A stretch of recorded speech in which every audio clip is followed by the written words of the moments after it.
हरियाणा में जन्म हुआ ना मेरा, झज्जर में। जी। फिर वहाँ से मैंने आईआईटी की ऐसे तैयारी वैयारी की, फिर आईआईटी बॉम्बे में गया मैं। जी। Aerospace engineer. यार पैसे तो ठीक है, पैशन वैशन वाला जो चीज़ खुशी दे रही है वो करो। जी। फिर मैं ऐसे मास्टर्स इन डिज़ाइन किया मैंने, विजुअल कम्युनिकेशन, फोटोग्राफी वगैरह, वो ट्रेवल फोटोग्राफी की मैंने। बढ़िया बढ़िया, लाइक नेट जियो वगैरह में भी फोटोग्राफ मेरी फीचर हुई ना। जी। तो पहले आपने इंजीनियरिंग कॉलेज में दाखिला लिया। हाँ। और उसके बाद फोटोग्राफी का भी आपने 1 साल का लगभग किया है। हाँ, प्रोफेशनल लाइक। सभी देशवासियों को एक बार फिर से जय श्री राम। साथियों, महाकुंभ में जो साधु संतों का वास होता है, बहुत सारे साधु संत मिले हैं, बातें की हैं, पर एक ऐसे साधु संत मिले हैं जिनके मुख पर हमेशा यहाँ पर तेज रहता है। देखने में आपको बहुत ही जो अच्छे व्यवहार वाले जो गुरुजी हैं और साधु हैं, बात कराने वाले हैं, बात करने वाले हैं। तो सबसे पहले महाराज जी, ओम नमः शिवाय। ओम नमः शिवाय, ओम नमः शिवाय। तो मैं सबसे पहले बात करूंगा, जो आप अभी नए बाबा लग रहे हो, साफ बात है। तो आपने जो साधु का रूप ये कब लिया है? नहीं, इसका मैंने सुबह बढ़िया जवाब मिला ना मेरे को। वो गुरुजी ने बोला ना, जैसे जिनके साथ में आया था वो बोले कि तू ये वैरागी और सन्यासी साथ में क्या कर रहे हैं। तो एक सन्यासी एक वैरागी है। तो आप क्या हो? मैं तो वैरागी हूँ ना जी। तो आपने ये रूप कब लिया?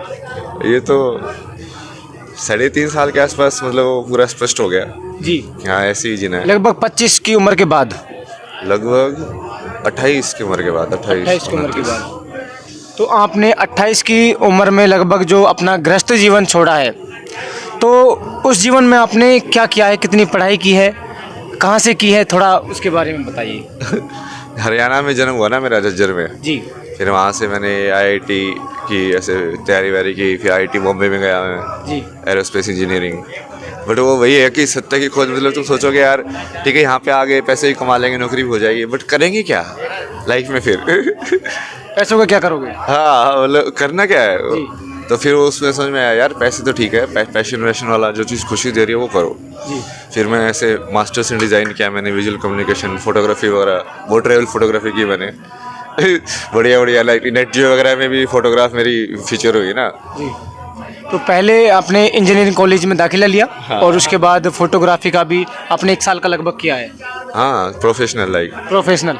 वेडिंग फोटोग्राफी सब, जी। Animation design. फिर उसमें मैंने 1.5 साल उस कंपनी में भी काम किया एज ए डिज़ाइनर।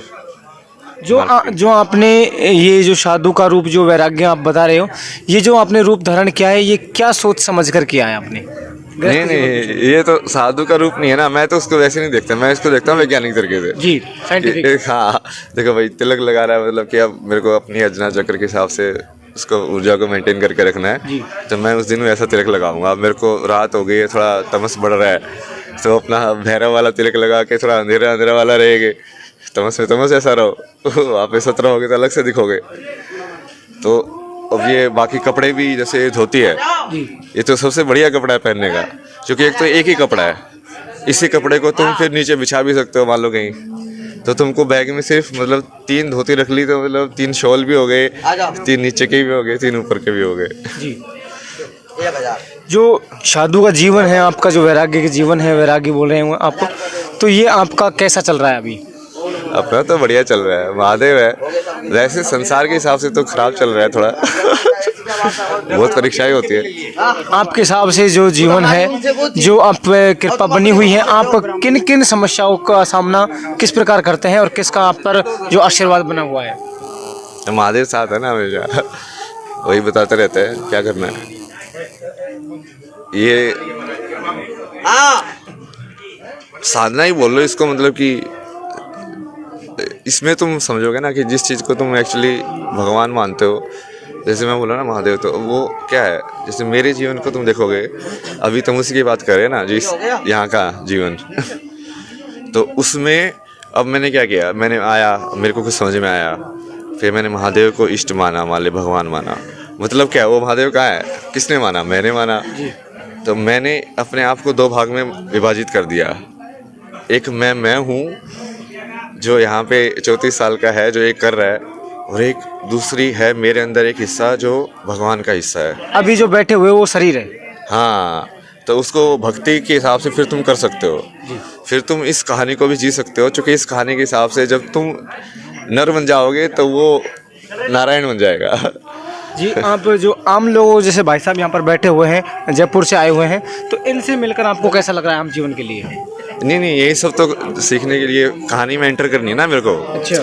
मेरे को अपना कार्य पूरा करने के लिए इस जो रियलिटी है, इस रियलिटी की कहानियों में एंट्री करनी है।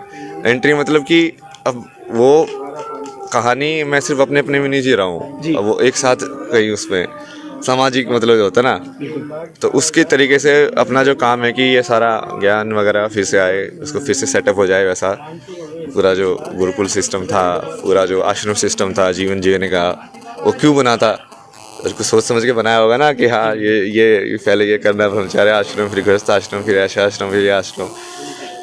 वो अभी जैसे अभी हम करते हैं, अभी भी तो वही कर रहे हैं। प्लानिंग जो होती है कि 65 में रिटायर होना, तो अभी भी तो वही कर रहे हैं कि हाँ 22 तक पढ़ेंगे, 22 से 55 तक 60 तक नौकरी करेंगे, 60 से 75 तक रिटायर हो जाएंगे। अब वो उन्होंने ज़्यादा अच्छे से प्लानिंग की थी, जो कि उनकी समझ थी कि हाँ यार भगवान का नाम लेना चाहिए। तो रिटायर की जगह पे वो संन्यास था। तो अभी आप इसे एज ए स्टडी लेते हो कि सीखने को मिल रहा है, चल रही है, जो भी लोग मिलते हैं आपसे? हाँ, मतलब उसको अलग भाषा में जैसे मैं किसी को बताता हूँ, वो ऐसा है कि तुम चेतना को समाहित कर रहे हो अपने अंदर। मतलब एक प्रोसेस होता है इसमें, योग में ना, समय में किसी भी चीज़ के साथ तुम कर लो तो उसकी चेतना और तुम्हारी चेतना एक हो जाती है। तो वो कर करके जैसे तुम हमारे कुत्ते के साथ समय कर लिया, तो अब वो कुत्ते का जीवन जी के देख रहा हूँ, मतलब कि हाँ, और उसमें भी मेरे को भगवान दिख रहे हैं, जीवन दिख रहा है पूरा। तो वैसे करके तुम यदि सारे संसार की चेतना को अपने अंदर समाहित कर लोगे तो फिर तुम साधना पूरी हो जाएगी ना, फिर पुनर्जन्म वगैरह नहीं करना पड़ेगा ना। प्रभु को जो मन में बसाने के लिए, श्रद्धा करने के लिए साधु संतों या फिर कोई और मार्ग है? सब मार्ग ही हैं। किसी भी एक रास्ते को पकड़ लो दुनिया में और चलते जाओ, देखते कहाँ पहुँचते हो तुम। वहीं पे पहुँचोगे। आपके मुख पे जो तेज है बाकी साधु संतों से बहुत तेज है। हकीकत में जो फेस पे तेज दिखता है प्रभु का, वो अलग ही दिखता है। क्या कहना चाहोगे? अरे महादेव की कृपा है सब। अहंकार कभी नहीं करना चाहिए ज़िंदगी में। जो आपने इस रूप में जो शुरुआत की, तो कहाँ से शुरुआत की, कहाँ पर आपका रहना खाना होता था? मैं तो बहुत जगह पे गया ना, कुछ आश्रम में गया, वो कोयम्बटूर सदगुरु के, दिल्ली था फिर 2-3 महीने। तब वो सारा ये सब पढ़ा मैंने, न्यूरो साइंस, क्वांटम, इसका पूरा डाला भी ना मैंने इंस्टाग्राम पे सिखा के कि कंप्यूटिंग होती क्या है, काम कैसे करता है। लेकिन मैकेनिकल के अंदर तुम देखोगे तो सबसे एक्चुअली जो भी मैकेनिकल इंजीनियरिंग या मोशन है, वो क्या है कि एक मोशन से दूसरे मोशन में कैसे ट्रांसफ़र करना है, कि एक सर्कुलर मोशन को ऐसे मोशन में कैसे ट्रांसफ़र करना है ना, वही है ना वो। तो उस पूरे मैकेनिकल इंजीनियरिंग उसके ऊपर ही है। तो वो गियर सिस्टम उसके थ्रू लगा के वो कैसे तुम मोशन को ट्रांसफ़र कर सकते हो। तो ये सारी चीज़ें पढ़ के फिर उसका पूरा ये बोलो ना कि पूरा ज्ञान को एक करना। अब किसी भी चीज़ के अंदर तुम बस डेप्थ में जाते जाओ। जैसे अभी जो विज्ञान कर रहा हो, क्या कर रहा है, तोड़ के देख रहा है। वो बोलता है कि हाँ इसको तोड़ के हमको एटम मिला, अच्छा एटम को भी तोड़ा हमने, इलेक्ट्रॉन मिला, न्यूट्रॉन मिला, फिर उसके बाद न्यूट्रॉन को भी तोड़ दिया हमने, भाई उसको भी देख लिया। तो जाते जा रहे हैं, बट वो यदि जाते जाएंगे तो कहाँ पहुँचेंगे? वही तो सत्य है, और वो एक ही सत्य है, वो हर ज्ञान का एक ही सत्य है। धन्यवाद महाराज जी।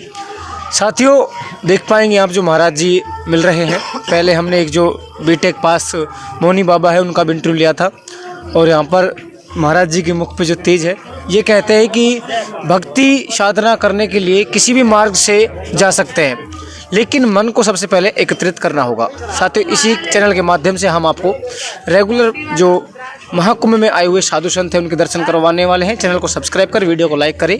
धन्यवाद।